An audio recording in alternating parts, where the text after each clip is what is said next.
So it's going to take 30, 45 seconds for everybody to fill in. Let me check the sound. Let's see here. Join. So it's going to take 30, 45 seconds for everybody. Hello, Janie Hodges. Star Price, fantastic, loving his work. All right, let's see. We're going to roll the show out formally in just a second. If these shows resonate with you, please share. We do appreciate all your love, support, contributions. I'm going to share it in the network real quick.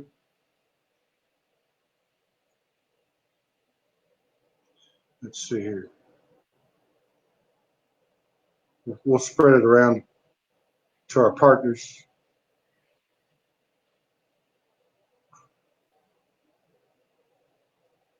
All right.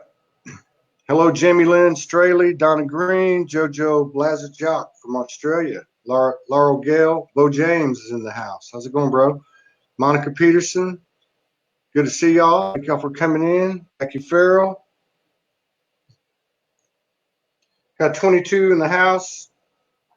Divine God Lily is in the house. Oh, I think I just got, here we go. Okay. My signal's a little weak. If anything happens to me, I'll pop out and come back in. You just keep talking because you'll be doing most of the talking anyway. All right, so let me formally roll the show out. For those of you who don't know me, my name's Todd Medina. This is the SOULOGY Network, and this is our primary vehicle, broadcast vehicle. It's called SOULSPEAKS 5D. It's a conversation with Daniel Scranton today. Welcome to the show, Daniel. Thank you for taking place with us. It's an honor to have you here. Thank you. My pleasure. So it's our pleasure. It's our honor. Hello, Sally Davis. Okay. Got 30 people. So, yeah, we're just going to have a conversation.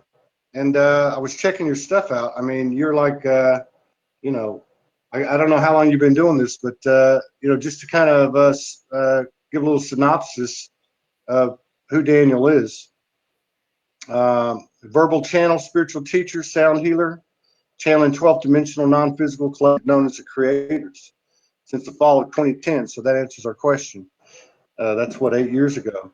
In that time that has elapsed since, a wide array of other guides and collectives, different divine essences, galactic and otherwise. He also works with light languages and galactic light codes. Maybe we can get him to, before we walk out the door tonight, do a little light language blessing for us. He works with people one-on-one, does group events, and teaches a variety of classes for beginners and also for advanced channeling. He lives in Maui with his lovely wife, Marie-Chris, and their 3 cats. Marie-Chris. I mess up names all the time. With us right now. And also says he's got daily channelings, can be found all over the internet, and also at danielscranton.com. So yeah, that's a heck of a resume there.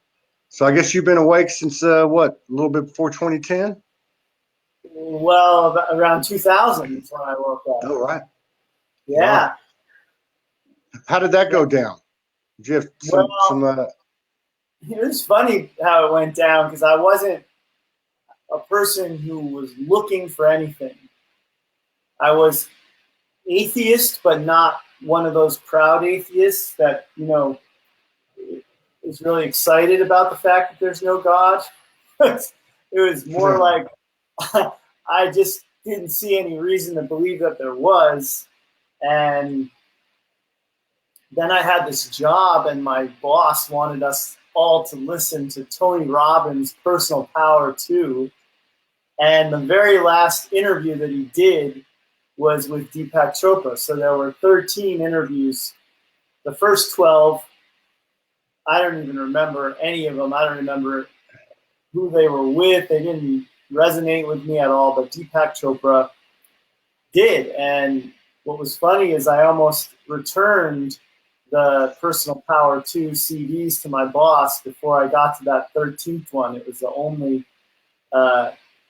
you know, how when there's double, and you have a double CD like Led Zeppelin's Physical Graffiti, or Pink Floyd's The Wall or something, and there's 2 in there.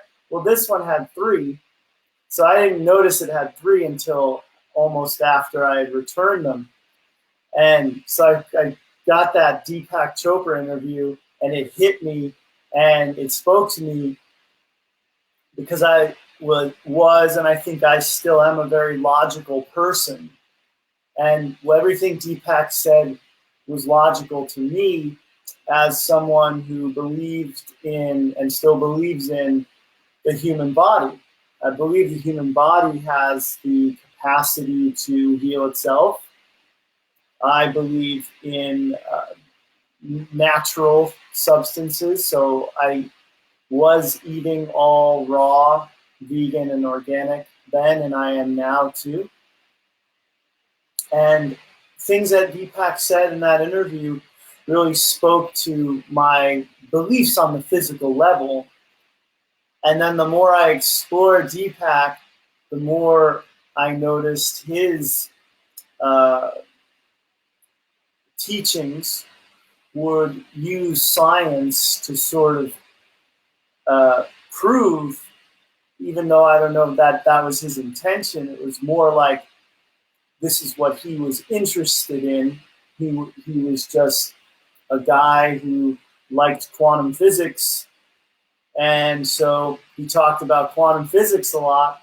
And so when I learned about how the universe really worked, it so went beyond my beliefs in Darwinism and Freud. I was always thinking in terms of evolution. It's one of the reasons why I believed in my diet so much, is because I thought, well, this is the way that humankind evolved. We just picked the fruit off the tree or the greens out of the ground and we ate them. And so why should we be doing other things to our food now? So anyway, the Deepak stuff really spoke to me. Todd's reconnecting, if you're wondering why it's just me. Todd's screen froze for a while there. I wasn't sure if he was just in a state of non-motion, but apparently he got disconnected. He's coming back and joining us. So yeah, I went down that whole Deepak Chopra-led rabbit hole. I started getting my hands on anything I could that he had wrote or that he had written. I speak good English. And I liked books on tape a lot then. So I would get the CDs or even the audio cassette tapes, because this was back in 2000 when those things still existed. And okay, can you hear me? From Deepak, I went into other teachers as well, you know, so I started getting into Wayne Dyer and Ram Dass and Yogananda and Eckhart Tolle. Yeah.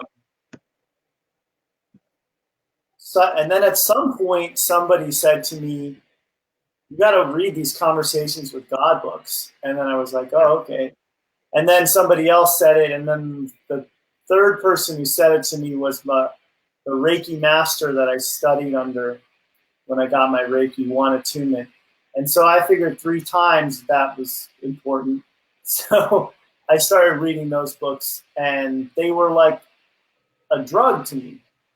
They resonated so much. Everything that he was doing with those conversations, which I didn't think of at the time as channeled, but now I realize that Neil was channeling.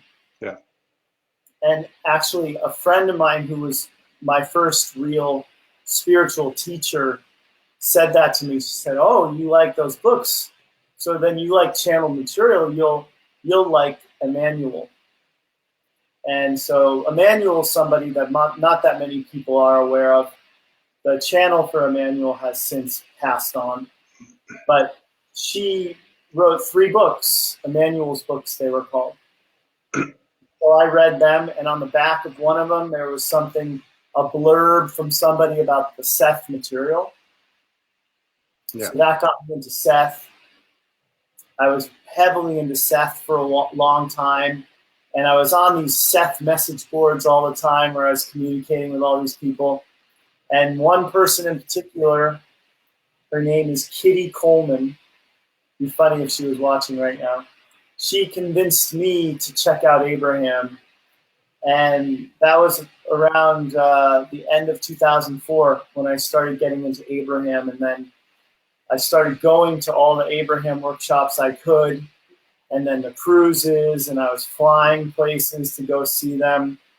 And that really led to my channeling, just being in that energy all the time, just going to these Abraham workshops. And initially I would go and I'd be like, I want to get called on, I want to get called on, I want to go up there and be, asking the most leading edge questions that I can think of. It was what it was. And then eventually realized that it would be so much better if I just was tuning into the energy of Abraham rather than trying to get up there and talk to them. Right. So that was part of what led to my channeling. Another thing that led to my channeling was I had an experience in the middle of the night where I was asleep, and in my dream I was it was just me and this other guy that I knew from all the Abraham workshops I was going to, and he was really into aliens, or let's say ETs. Yeah. He was really into ETs and I wasn't. And so I looked at him in this dream and I said, oh, I understand now about the other beings. And that was it. That was the whole dream. And I woke up from that dream and I was downloading energy from my head all the way down to my feet. And it was so ecstatic and orgasmic. I was practically levitating off the bed. Wow. I was just in shock and awe and just kept repeating, oh my God. And then I would say, more please, and one more time. And I just kept getting these massive downloads of energy. And eventually I thought, wonder what this has to do with that dream. And I thought, I wonder what this has to do with aliens. So that was the word I was thinking. And then I just got a huge wave of energy through me when I thought the word aliens. Right. So then I thought it over and over and over again, so I keep getting it. And then I started talking to them and asking them questions. And if the answer was yes, I would get a surge of energy move through me. And if it was no, I would get nothing. So that went on for I don't know how long. And then I thought maybe I can see them in the room if I open my eyes. So I opened my eyes. The next thing I know, I'm getting huge surges all over again. It's like the whole process is starting. I don't see them in the room. But just that feeling that they were there and knowing that they were there, I think, opened me up more. So it finally ended. And at that time, I had been meditating every day for 10 years. And I was the type of person that if I didn't meditate, I was miserable. I was a zombie. I couldn't function. So I had to meditate. But from that point on, instead of just meditating so that I could feel like a normal person who wasn't like inundated with ascension symptoms, I would meditate with the intention of feeling that energy again. So anyone who wants to channel, that's what I would say to them. That if you go into it with an intention that you want to feel high frequency energy moving through you, and you forget about the words and the information and the predictions and all that stuff, you just focus on how you want to feel. That's what I did. I didn't think, oh, I'm going to channel now. I just thought, I want to feel this. I want to feel this. But something had actually happened to me 3 months prior to that late night ET download upgrade. And that was that I was doing Reiki. And I felt something when I was doing Reiki that I'd never felt before. And that led me down this path of wanting to do Reiki like all the time. So I was doing it on people remotely. I was doing it on my massage therapist. Before she would massage me, I would be like, let me give you some Reiki. And so I was doing it for her, and my hands would start on her, and then they would lift up by themselves one at a time. I wasn't doing it consciously. I would just be watching my hands do this. And then that one would stop and this one would start. And then my head started going like this. And then my lips started moving, and I was whispering but not speaking anything intelligible.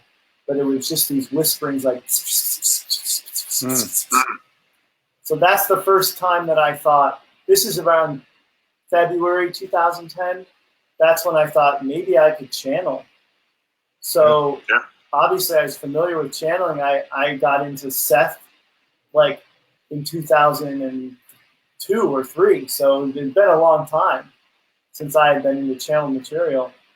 And so I would just sit and have that intention sometimes of letting something come through me. Or I'd have a friend sit and say, get some questions ready. And this is what would happen.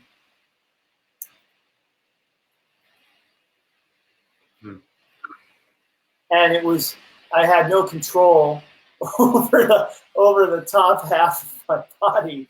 And so I knew something was happening. And then also I would go into that deep meditative state of connection, and I would start to throw up. I'd get dry heaves like that. And nothing ever came up and out of me, thankfully, but it told me that something wanted to come through me. Right. So then I had that experience when I was at an Abraham workshop, when I was doing exactly what I was talking about earlier, where I was saying I started going there with the intention of just feeling something. I just wanted to experience energy. That's all I cared about. And I started having a dry heave in the middle of it, and I thought, oh, I better stop. And then my friends and I, we gathered together that night, and I told them to get some questions ready, just in case. And I sat there, and I did that same thing with my head getting jerked all over the place, but no words would come out. So then the next day, I got the chance to talk to Abraham about it. And they encouraged me to move forward with it, which is not what I was expecting. I was expecting them to say, oh, you're trying too hard. Because that's what I thought. I thought I must be trying too hard, else I wouldn't be dry heaving, and I wouldn't have like these herky-jerky motions. They said, you just have some resistance that you've got to work through. They didn't say why, probably past life related. But Abraham doesn't really focus on past lives. So anyway, that was it. I started practicing after that with a girlfriend, and she would sit with me and just wait for me to do something. And it would be like I could feel energy in me for like 45 minutes to an hour, but I couldn't speak for it. And then eventually I started making sounds like parts of words, like puh, puh, puh, puh, puh, puh, over and over. And then eventually the beings that are now known as the creators came through for the first time, and they said, we are here for you. And that started this whole process of me channeling verbally. That's how it all happened. Wow. Wow, that's a interesting story. So you've been watching this evolution we've been going through for 8 years from that perspective. I mean, that's a lot of stuff has gone on, and a lot has changed, and it's changing very rapidly. How do you see, what do you see that's happening right now? I mean, this year's just been off the charts, and especially the last few weeks. What do you think's going on right now? What's happening? I think it's like you and I were talking about before we came on Facebook, and that's that people can't deny anymore what they're feeling. They can't hold it back. So there's no hiding from this energy. And unfortunately, when people now have awakening experiences, they don't have a framework for it. We're not taught about things of this nature in school, and people have ascension symptoms and they go running off to a doctor who doesn't know what to make of it and tells them they have chronic fatigue or fibromyalgia or something. And the fact is, I see more people that I work with that are having these incredible, amazing experiences of psychic phenomenon and ET visitation and clairvoyance and all sorts of things happening. More people are channeling today than I think percentage-wise or even probably numbers-wise ever have on the planet. And I think that's significant. I think we need it. I think we need all the people out there who are doing what they're doing to keep doing it, because it's the only way that we're ever going to spread from this real small minority of awakened people that we are to normalizing all these experiences to the point where when something happens to someone, they're not going to question their sanity. Yeah. They're not going to hide it from their peers and their parents and their friends and all that. They're going to say, wow, this cool thing happened. Just like I heard about this guy talk about this one time. Or, more and more people. I mean, it's too bad Oprah's not on the air anymore, because she would bring people on her show that would really get what we're talking about more into the mainstream. She'd have people on. I don't know if she ever had Eckhart Tolle on her show, but I'm sure she probably had Deepak on there and Wayne Dyer and people like that,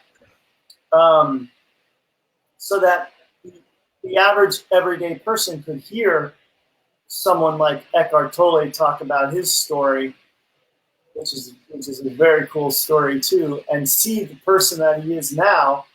And all you got to do is watch that guy speak on video, or if you ever get a chance to be in person with him, and that this guy's the living embodiment of what he teaches, and it's incredible. And I think we need more exposure of that, and it's making its way. It's making its way into mainstream television and movies. People use the word woke now a lot, right? And it's a recent phenomenon where you'll hear people say, "I'm woke," and it will be. I heard it on Will and Grace.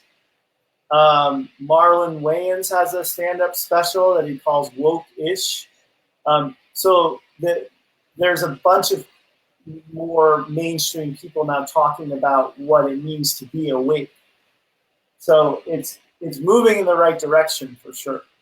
Yeah, and I think and I know Deepak's been on Oprah, because that's one of the first times I saw him or came across him, and I do think that some. Uh-oh, you froze. Yeah, I remember.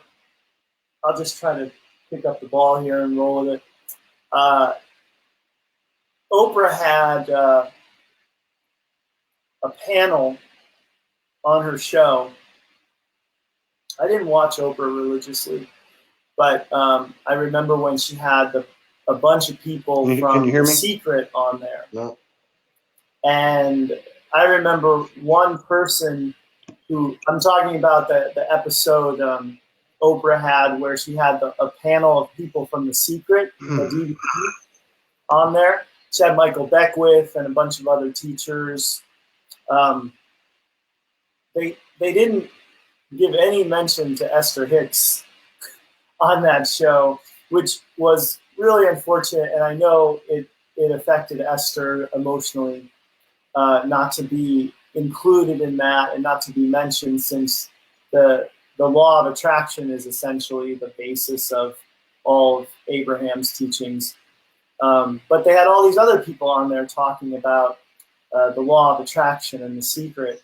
And I remember this one audience member got up and she said, I don't hear any of you people talking about God. Like, where's God in all of this? And so she was, obviously a little offended, like that we could somehow be eliminating God from the process of creation. And it's funny that I was just thinking about this earlier today. I think the worst thing that humanity has ever done is to convince itself that God was outside of who we are, and that God was somehow separate from us. Yeah. And that's I think when I was asked one time, or somebody, I was talking about the difference between being religious and being spiritual.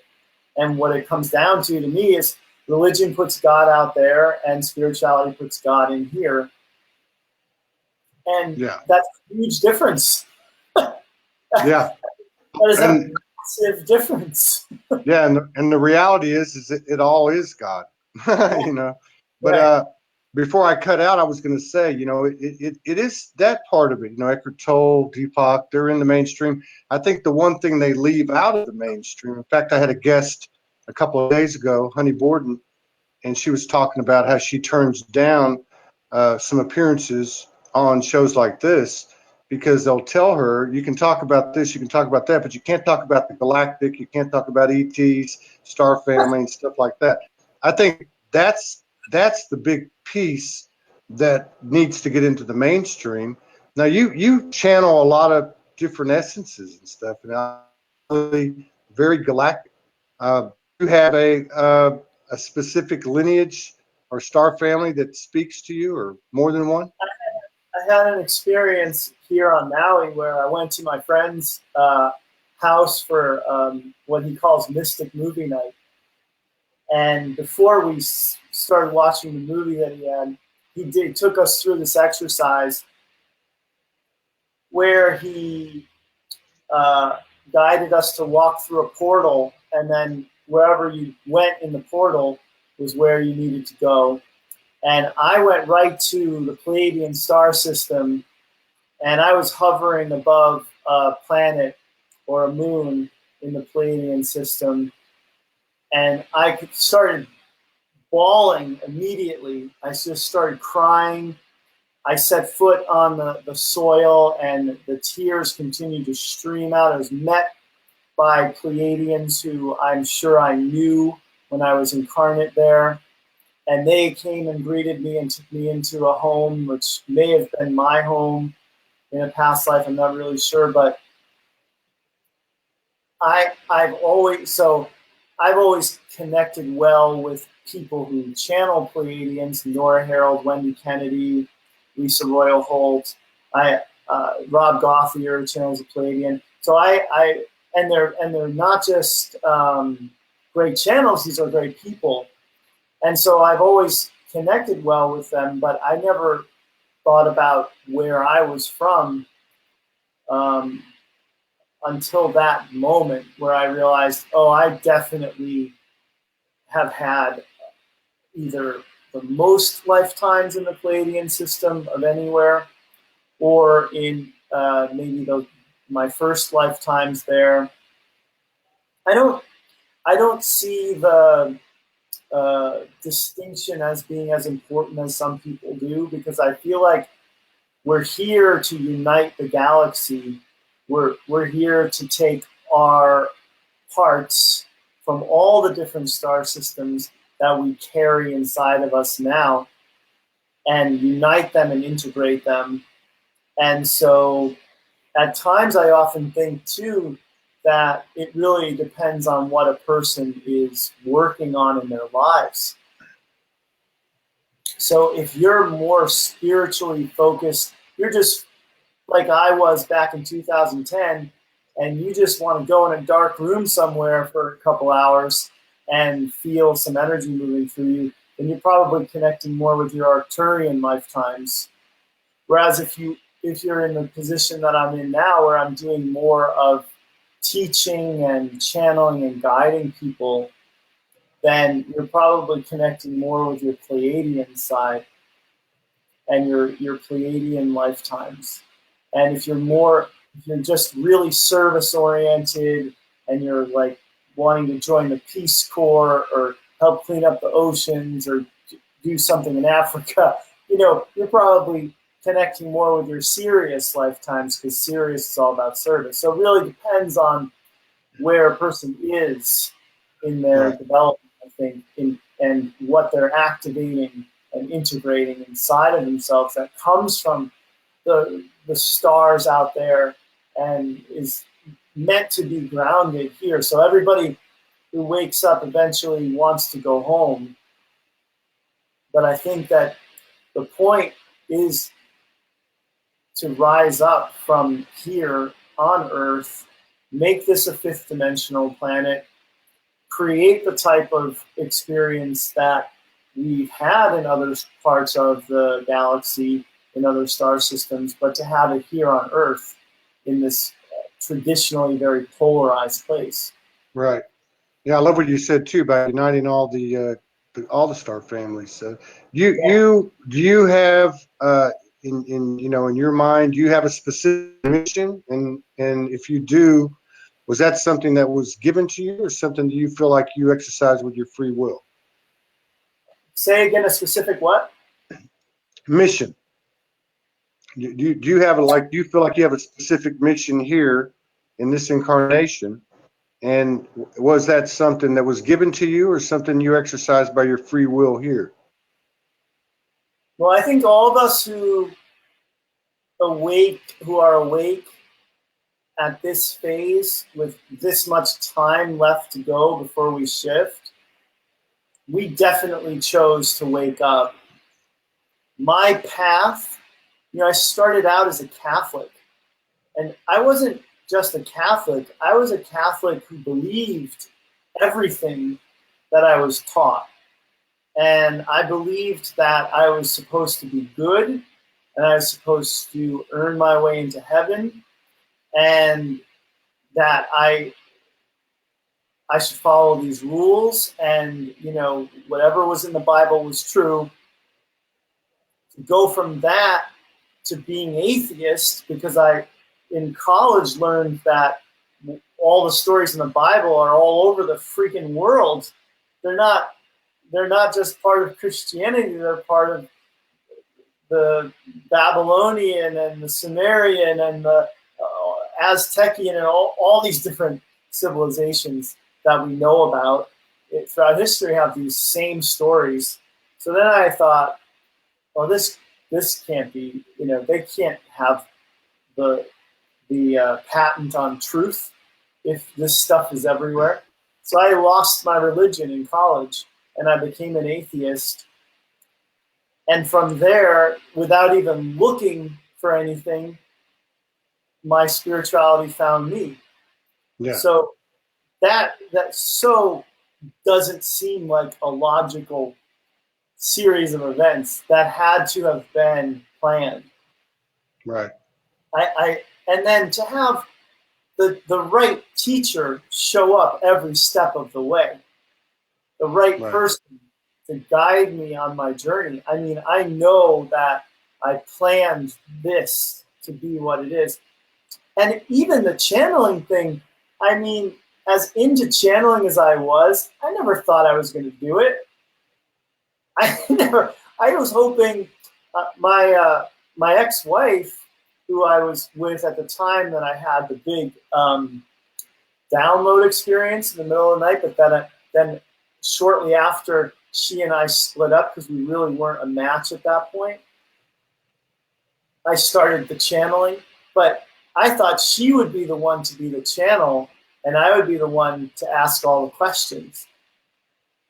Wow. I never thought I was going to be a channel. And so the fact that I am channeling is remarkable, and it's definitely not something I chose. As an egoic person Right. who thinks about what he wants in life. And then the same thing happened with speaking light languages and channeling tones and overtones. I didn't know what a light language was before I started speaking it. And it came about when I was getting a massage, of all things. And and it was uncontrollable at a certain point. I couldn't do yoga without blurting out this light language. And then the tones that people probably think, oh, he's toning because he wants to channel, but the tones are channeled. They're not something that I decided I would do to get into the channeling state, because I had already been channeling for like 2 years before I started toning. So it all sort of just happened to me.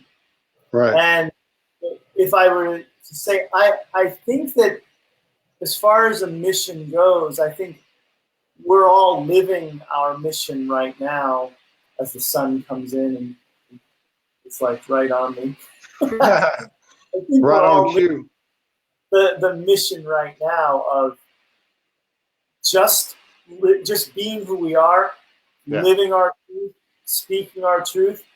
I think when people think in terms of mission, they usually think it's something I do, but I really think our mission now is something that we are. It's something that we're meant to exude from every core of our body, and that if that leads to us doing something, like for me, following my bliss Right. got me here to where I get to do what I do for a living and live on Maui. I mean, It's not a bad mission. it's really kind of cool because, yeah, I didn't think that I would be here, and here I am. So Now you mentioned these tones. I don't know if I've ever been exposed to that. Can you? I mean, I don't want to ask you to go into a full blown. okay. But can you give like an example, just a quick example of that? But here's the very first set of, well, they've evolved, obviously. Everything evolves. But when I first started with the creators, before they channeled these tones through me, I was saying to my voice coach, I had a voice coach at the time, because the creators said, sing and ring, or ringing and singing through me about 100,000 times before I actually listened. And I said, okay, I'll go get some voice lessons then, if that's what you want me to do. So I said to my voice coach I wanted to do overtones, and she said, I would love to teach you how to overtone, but I don't know how to do it myself. So how am I supposed to teach you? And so then that's when the creators started to come through me like this. Now I had already been channeling them for, like I said, for about 2 years, and I would channel all sorts of things leading up to them coming in and saying, we are here for you. But then once they came through I had already been speaking light language at this point for a while. They started to come through as a tone and overtone at the beginning. So I'll just give you one of the tones that they'll do in the beginning. Yes. Yes. Yes.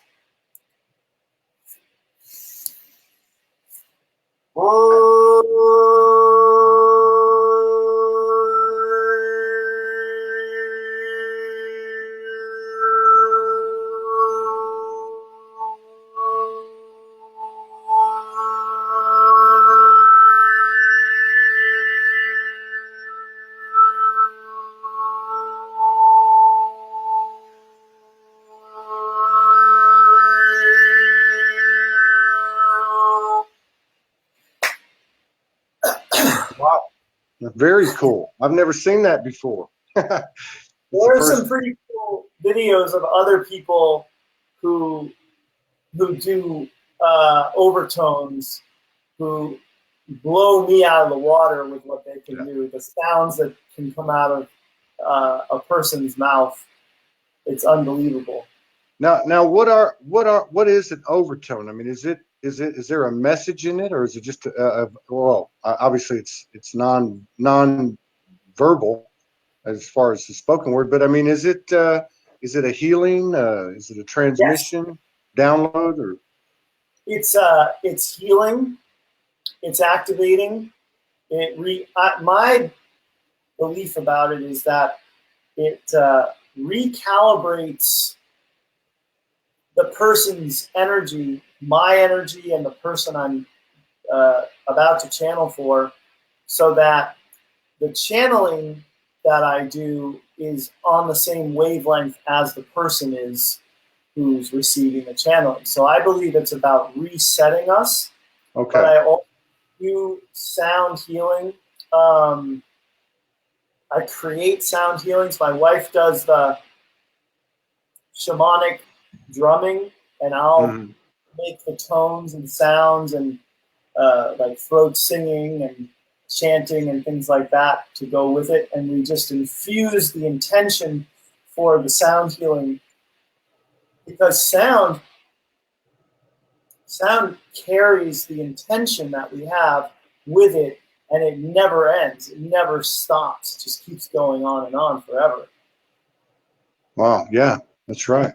Now, and you do these one-on-one sessions now. Is this a typical session where if you're going to sit down, you're channeling for somebody, you calibrate with the tone, and then you channel for them specifically, like questions or just whatever comes in? Questions are better because questions help to pull the energy through me. Mm-hmm. So when someone doesn't ask a question, they still get a channeled message, but it's better if it's specific what they're after, because when someone just sits there and wants to receive a channeling, then I'm receiving every imaginable bit of information about that person. And so it's better for it to be directed towards something in particular. So the more specific the person is, like when I have clients who come to a session and they've got their list of questions, those are usually the sessions that go really well. And of course, it does depend on the nature of the question too. So when I am channeling for someone and their question is, when is this going to happen? When is that going to happen? They're assuming that their life story is already written. And I think that once we pass December 21st, 2012, then we were handed the blueprints for our lives. We were given much more of free will than we ever had prior to that time. That we are fourth dimensional now, which means we get to play in the fifth dimension and experiment.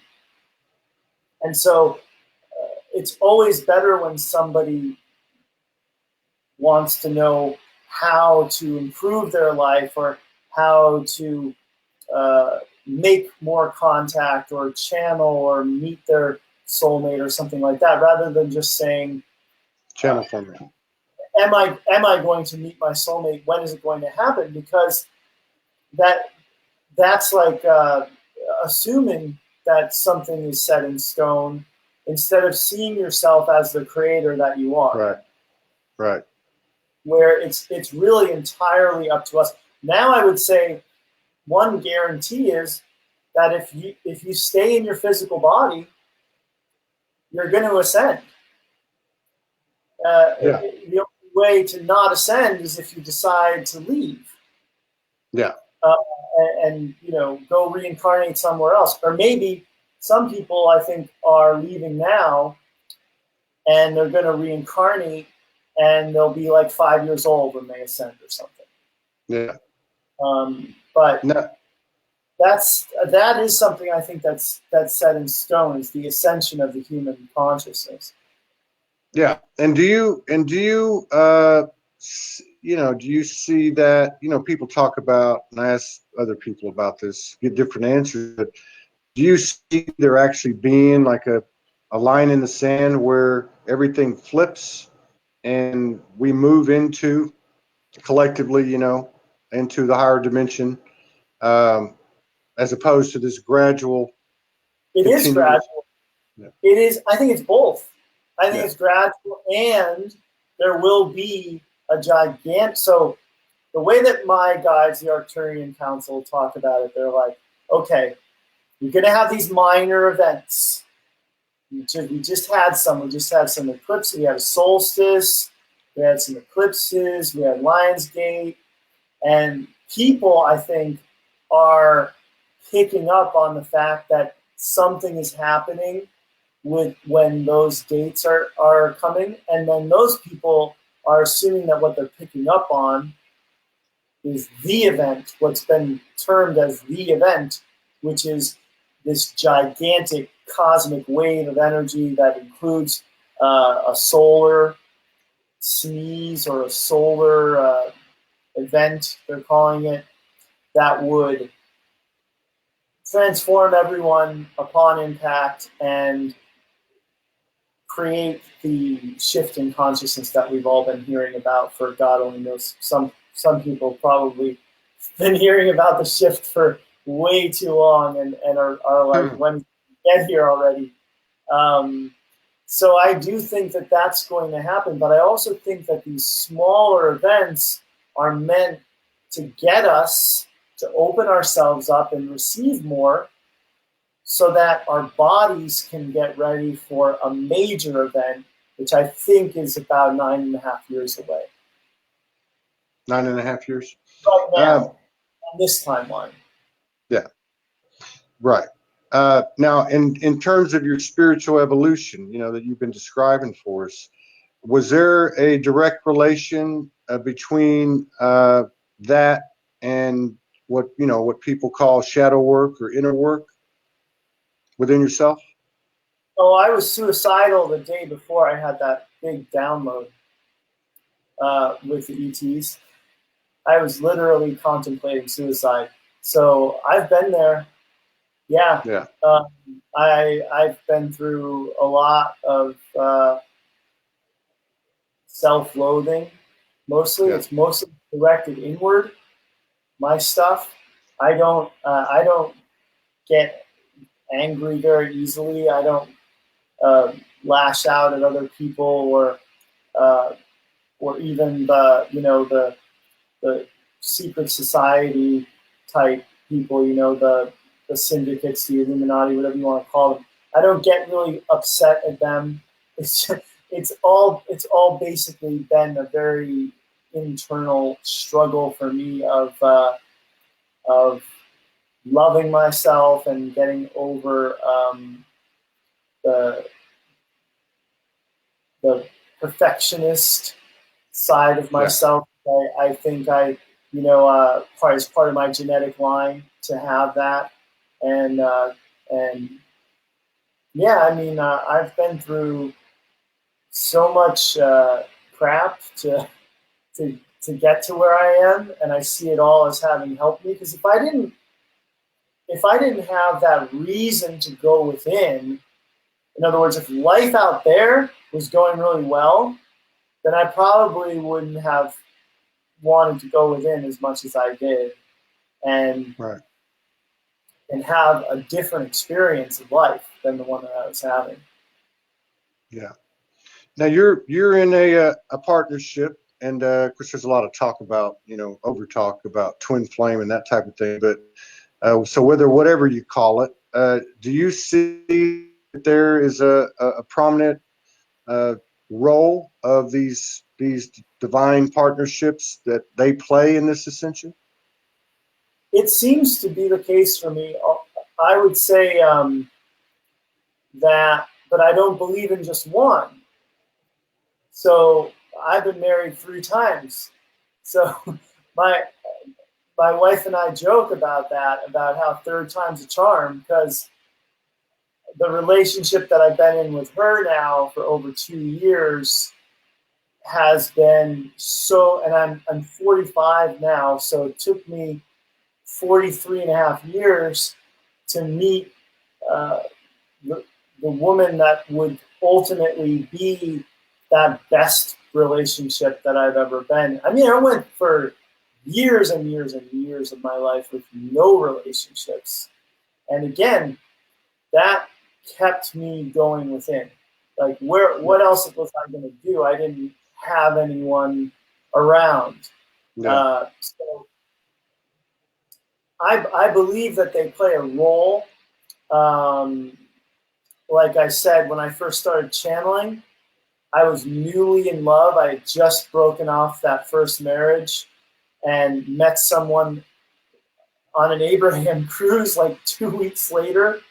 It was incredible how it happened, and you know, having all of that love flowing through me because I had been in a marriage that I didn't want to be in for years, and that helped, I think, bring about the channeling. And now I'm in this place with my wife where we're so happy and we're so supportive of each other that we're definitely helping each other to grow. And and we're not perfect. We each have our stuff that comes up, and the other one is there to help soothe and listen and help process.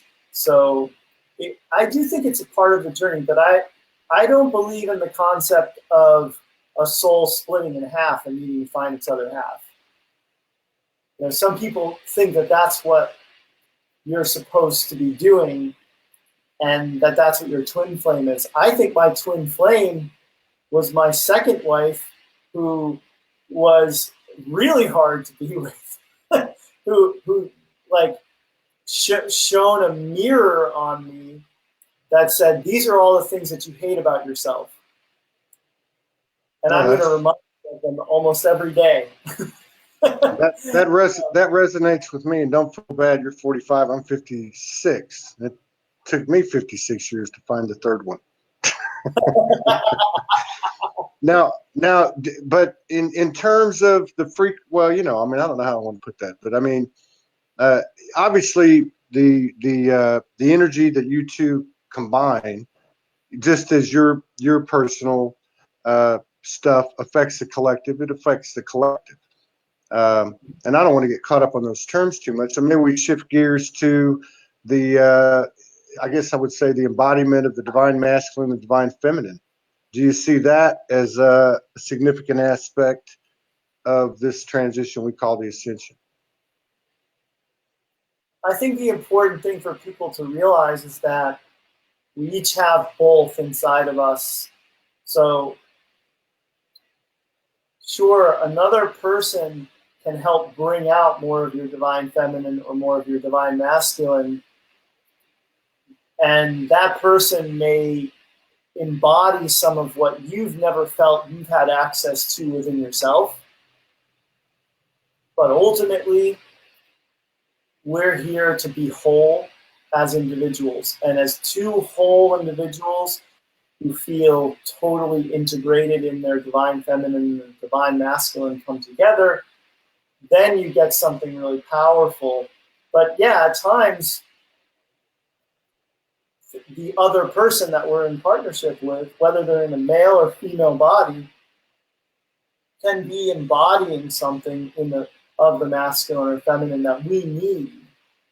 We need to see it, or we need to experience it. I mean, I think we all can admit to ourselves that when we're around different people, we are different. There's a wonderful Woody Allen movie called Zelig, where every person that Woody Allen's character encounters in the movie, he literally becomes like. And so he starts his whole face changes, and even his gender, I think, in one case changed, and he morphs into whoever he's with. And I think that that's something that that had a universal truth in it about who we are, is that we tend to change based on who we're with. And then ultimately, hopefully, we get to this point where we realize, oh, I just want to be me, no matter whom I'm with. And so all these experiences where being around other people can help us to access something within ourselves, that's good, but ultimately we want to be who we want to be, period. And that would be that fully integrated divine masculine and feminine person. Yeah. And what would you say to anyone that wants to channel? Is it imperative to channel? No. Is everybody different? I would say you're already channeling. It's just a question of what you're channeling. So you can channel your ego, you can channel your higher self, you can channel your oversoul, you can channel source, you can channel your past life self, you can channel your inner child, you can channel thought forms, you can channel higher dimensional information, higher dimensional beings, ETs, angels, ascended masters, fairies, the earth, the animal collective, the trees, the wind, whatever you want to channel. But most of us aren't doing it on purpose. Yeah. Most of us are channeling and not realizing it. One thing I was thinking about earlier today, I think I was thinking about this conversation a little bit earlier today, and I was thinking about how when we were younger, when we were kids, we so wanted to fit in.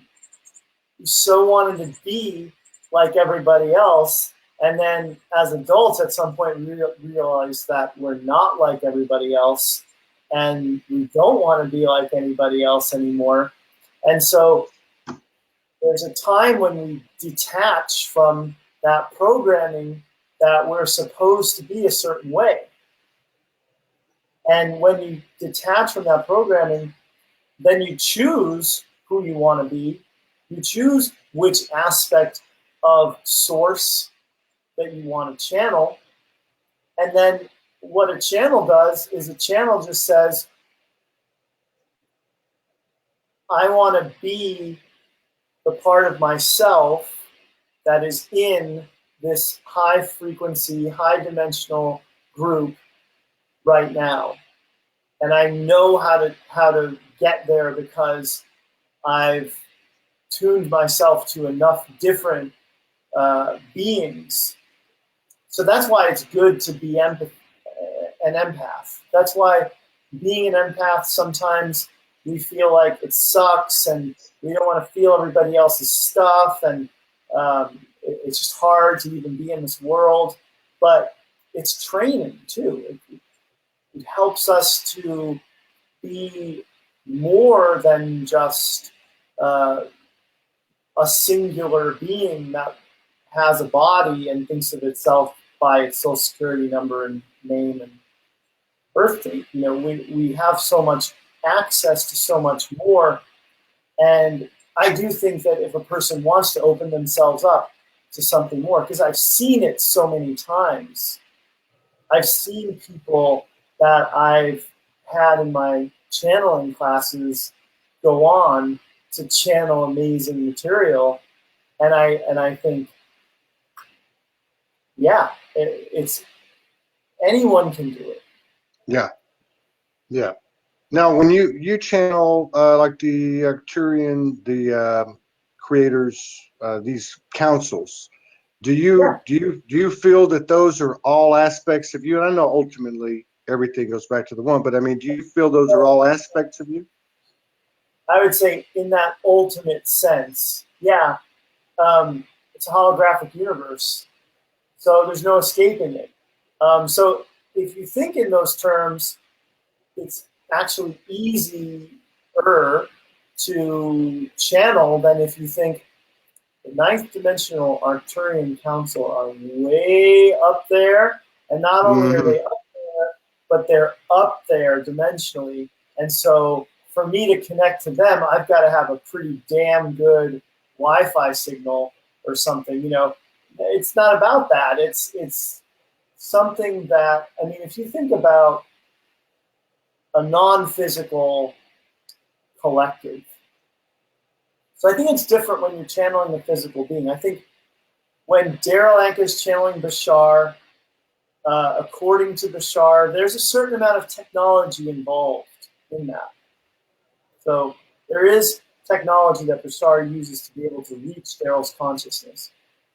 But with a non-physical collective or a non-physical, a lot of us think of archangels and ascended masters as individuals, but they're really more collectives than individuals. Anytime you're non-physical, you are more of a collective. So when we want to channel these beings, think in terms of dimensionally speaking, the ninth dimension is here, the 12th dimension is here, all the dimensions are here. We're just not vibrating high enough to experience them. So we're meant to have a physical experience. That's why we're vibrating where we are, so that we can have a physical experience. But if we want to connect with a higher dimensional group, they're not somewhere far away. They're right here, occupying the same space, quote unquote, but they're non-physical. So they're consciousness that's everywhere that we tap into. And so I think it's easier than we sometimes think of it, because if you think about, well, why would Archangel Michael be paying attention to me? Archangel Michael's so popular, everybody wants a piece of Archangel Michael. Well, you're thinking of Michael as a person. Right. You're thinking like Oprah is. You know, Oprah is a person, and there's millions of people that want a piece of Oprah. So of course Oprah can't be there for everyone that wants a piece of her. It's just not possible. Right. But it is possible for these non-physical people. Yeah. And if I'm understanding you, you're saying that it's easier to channel with the non-physical if you are, I guess what I'm saying is connecting as they are an aspect of you, as opposed to something external, because then we're right back where religion started, and God and out there, and we're over here, you know. Yeah, I will say that it wasn't necessary for me to think of them in that way to start channeling them.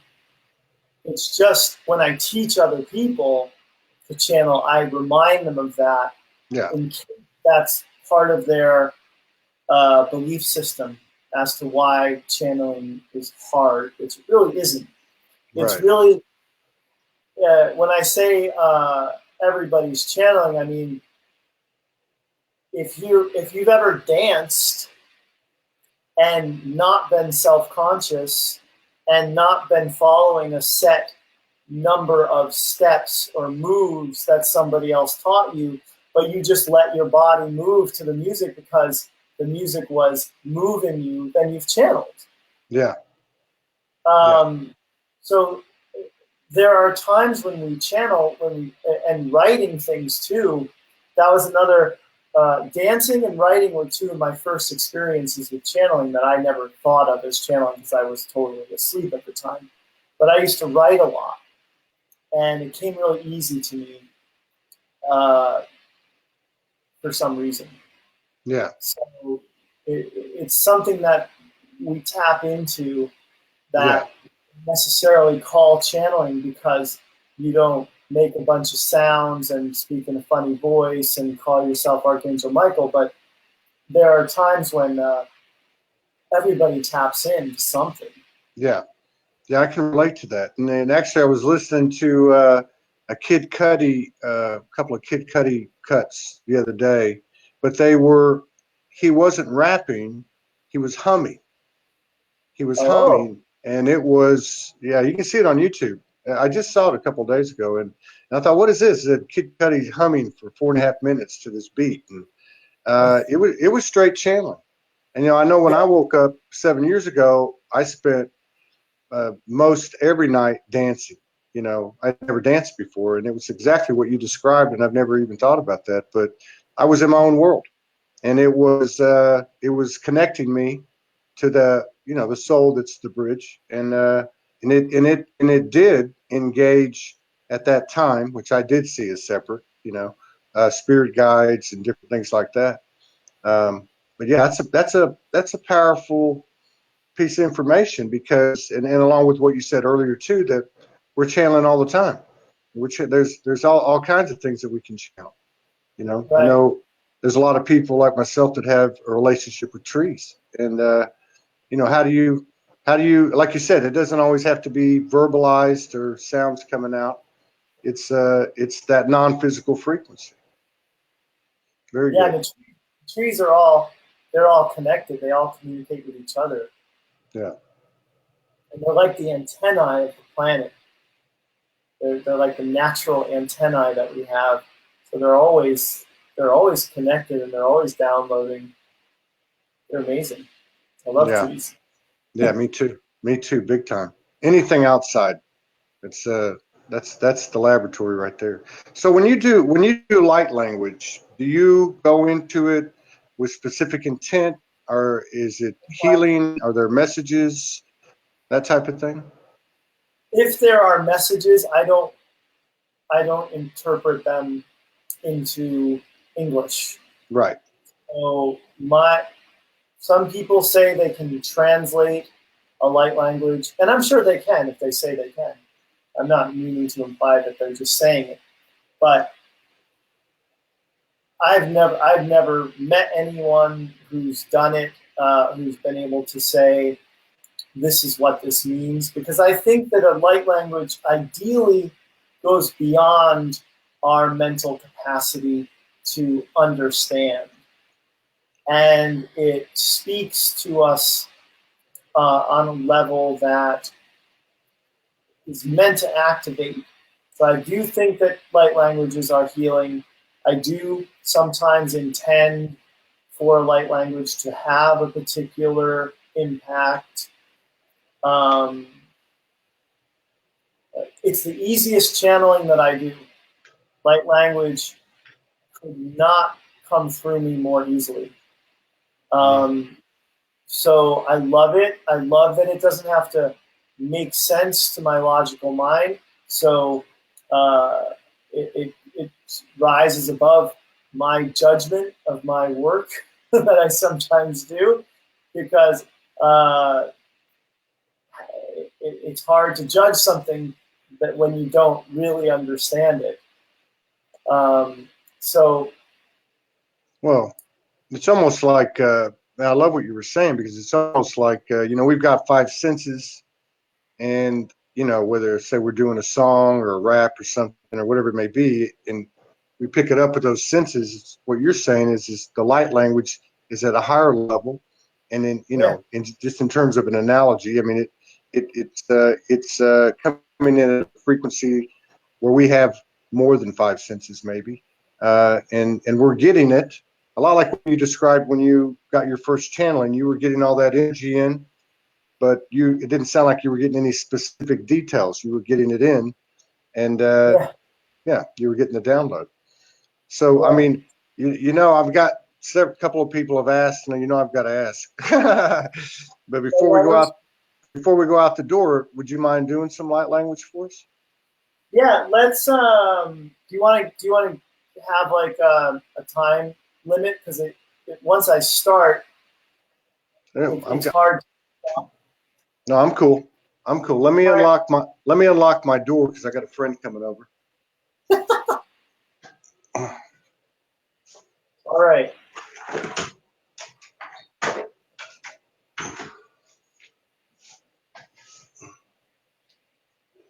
All right. So I'll set a timer just so that it doesn't go on forever. I'll set a timer for 3 minutes of light language. It's up to you. If you want to go 10 minutes, that's fine with me. I don't care. That means it's a long time. Well, all right. How about that? Yeah, that's fine. That's cool. And, Three, yeah, whatever. what's your what? It's your show, so do you want to set the intention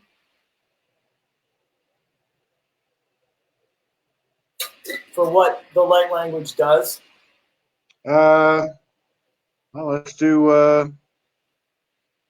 let's do greater alignment, attunement, awareness, expansion. Okay.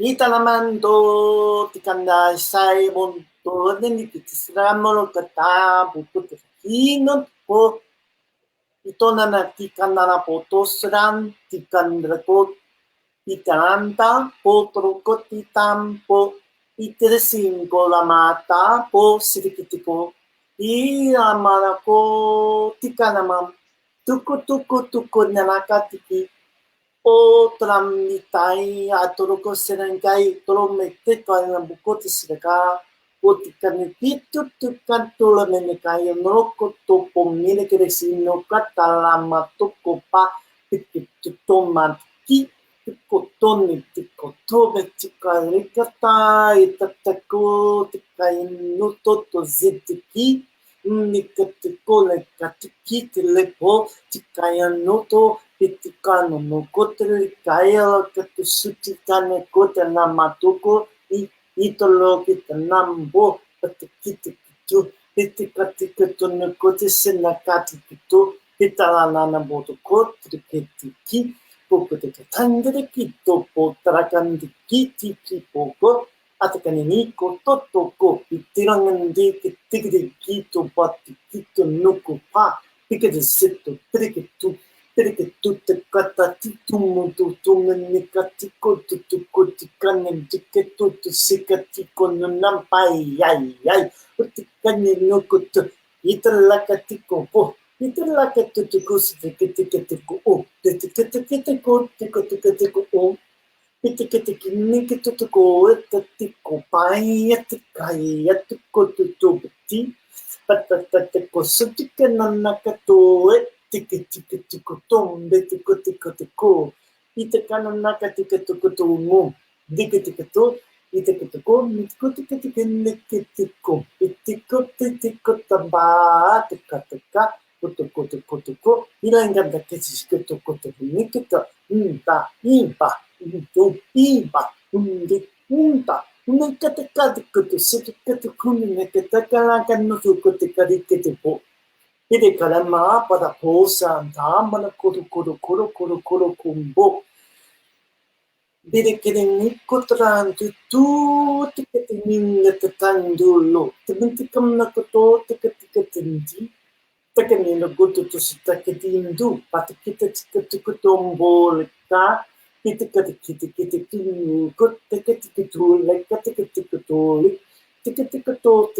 ko ticket to mentai and kota and ko ticket ko ticket on the ko and ko and Purukoni kaya te ko pompi o Purkan Tamon Tony go to one ticket set no. Kere kumi tiko toko po pitiki riko riko o anta kere ko no tiko o tika toko o tika laka nika to sete kan that kiti to boom tika ne kare konin siko o andala kai and the coding the tool like tiki chido mundo to Katulong moto to nikititi kotulika trakesi kana bo pedikini to the mundo tikitiko on the kayan do the tikitiko on the tikitiko but it is either go to the tikatiko to ita kana tikitiko to ta ita kana no tikitiko bo digiding Iti kasi kutto, iti kiri gendiketeko, etiko, itiko, takatuniko, itisi, ulukuri siriko, itiku, tiki, tiki, itikananaka, munukurikin, tikitu, itikana mum, no, itikana ningo, the conduco, munikitikatakoto, to get itikan lidu good to candidate is to dituku, the candidatakutu, Nedana kato, tamo, goto, roko, tete, kit, ito, momo, noko, to the good to sit the candy. What did it go to boom? They take it to Montu, Pedigongo, Pedigondo, got the cut to the go. Yeah. Thank you, brother. Yeah. That was fascinating. That was really, really cool. I've only heard someone do something like that one time, close to that. That was very unique. And would you say that Took quite that language before. No, I mean I've heard something close. It wasn't that close, but I was going to ask you, do you feel that that's specific to, say, a Pleiadian lineage or something like that, or is that your own specific light language? Yeah, I channel so many light language. They're all different. Yeah. So I don't know. I can intend to channel an Arcturian or a Pleiadian or Syrian light language, but for the most part, I like to just let whatever is going to come through instead of thinking along those lines of cool. Yeah, control it in some way. Well, Daniel, I'm really grateful that you came on. Like I said, I didn't really know didn't know who you were until Morgan mentioned you to me a few days ago, and I've heard a lot of good things about you, and love to have you back sometime. Sure. Very, very unique, and I just want to say on behalf of everybody, thank you for the work you're doing on behalf of humanity, and just wish you and your partner and your cats the best always, and maybe we'll go over to Hawaii one day and do something live together. Yeah. All right. Well, listen, you take care. Thank you very much. I really appreciate it. If there's anything we can do for you at the Soulogy platform, if you need to get it, if you want to get any information out, or you got any kind of event or anything, or courses or anything, we've got a pretty good network. And you're welcome to that. Just hit me up and I'll be glad to help you any way I can. Awesome. Thanks, Todd. All right. You take care. Peace out, brother. Peace. Thank you, everybody. We'll see y'all tomorrow.